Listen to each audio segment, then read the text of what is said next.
श्री रामचरितमानस के बालकांड में गोस्वामी जी लिखते हैं कि अधिक स्नेह गोद बैठारी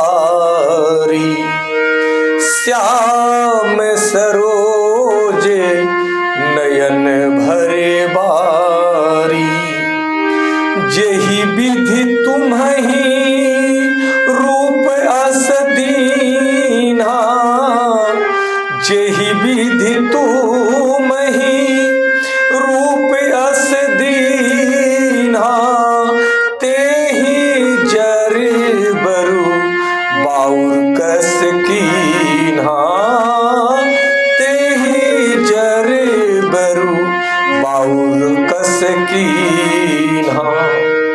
कहते हैं कि माता मैना कहती है कि और अत्यंत स्नेह से माता मैना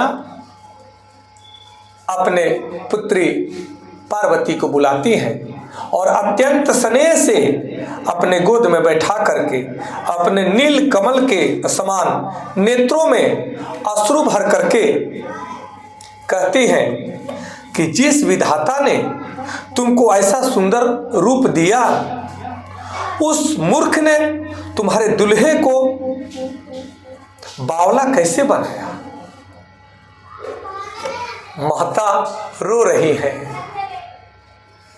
नैनों से अश्रु के धार बह रहे हैं और पुत्री को लार से बुला करके अपने कलेजे से लगा लेती हैं, अपने गोद में बैठा लेती हैं और कहती है कि उस विधाता ने मेरी कन्या को इतना सुंदर बनाया परंतु इसके भाग्य में इसके दुल्हे को ऐसा बावला क्यों बनाया। मैंने क्या बिगाड़ा उस विधाता का, या मेरी पुत्री ने क्या बिगाड़ा कि उसने हमारे साथ ऐसा अन्याय किया। कहते हैं जब माता मैना ने अपनी पुत्री को देखा तो उन्हें अत्यंत प्रेम से दुलार से वे माता पार्वती जी को बुलाकर अपने गोद में बैठा ले। उनकी आंखों में आंसुओं की लरी लग गई, आंखें आंसुओं से भर गई और वे विचार करने लगी, कहने लगी कि हे बेटी, जिस विधाता ने तुम्हें इतना सुंदर रूप दिया, इतना कोमल और दिव्य बनाया, उसी ने तुम्हारे लिए ऐसा विचित्र वर क्यों चुना। वो कह करके रोने लगी। इस चौपाई के आध्यात्मिक गहराई को समझने की आवश्यकता है कि माता का प्रेम सदैव ही अपने बच्चों की रक्षा के लिए चिंतित रहता है कि हमारे बच्चे सुखी हों, संपन्न हों, स्वस्थ हों, उनका जीवन आनंदमय हो। वही माता मैना का भी हृदय अपने पुत्री के वर को देकर के आहत हो रहा है। यह दर्शाते हुए माता मैना अपनी पुत्री के भविष्य की चिंता कर रही है।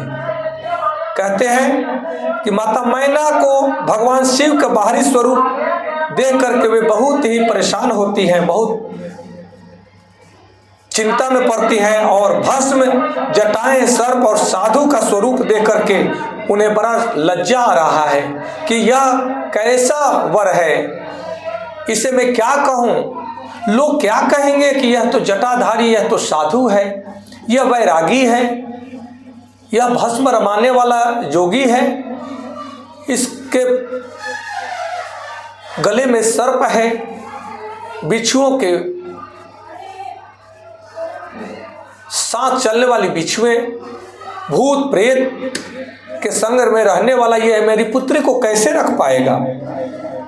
यह बाहरी स्वरूप को देख करके माता मैना परेशान हो रही है, परंतु ईश्वर की योजना को कौन जानता है। जीवन में कई बार हमें लगता है कि कुछ परिस्थितियां हमारे लिए ठीक नहीं है, परंतु समय के साथ वही परिस्थितियां हमारे जीवन का सबसे बड़ा आशीर्वाद बन जाती हैं। इस भाव को समझने की आवश्यकता है। किसी व्यक्ति का मूल्य केवल उसके बाहरी स्वरूप से नहीं आंका जा सकता है। ईश्वर की योजना पर विश्वास रखना है ईश्वर सबके लिए स्वयं योजना बनाए हुए हैं, इसलिए ईश्वर पर भरोसा रखें, ईश्वर में आस्था रखें। जीवन की हर परिस्थिति में धैर्य बना करके रखना मनुष्य का परम कर्तव्य है। वही ज्ञानी है, वही बुद्धिमान है जो हर परिस्थिति में धैर्य के साथ निर्णय लेता है। जब हम विश्वास रखते हैं तो जीवन का हर अनुभव दिव्य विद्या बन करके हमारे जीवन को व्यवस्था देता है। आस्था में व्यवस्था है, इसलिए सदैव ईश्वर में आस्था रखें, आपके जीवन की हर व्यवस्था बेहतर रहेगी। माता पार्वती जी और भगवान शिव जी का यह विवाह अद्भुत विवाह है, जो देवी देवता गंधर्व ऋषि मुनि मनुष्य हर प्राणी का कल्याण करने वाला है।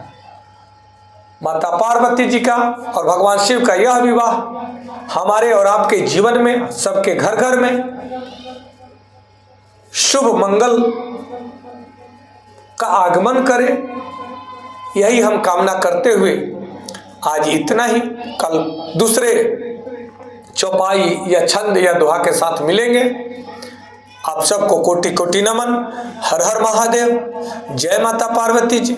जय श्री राम। जय श्री राम।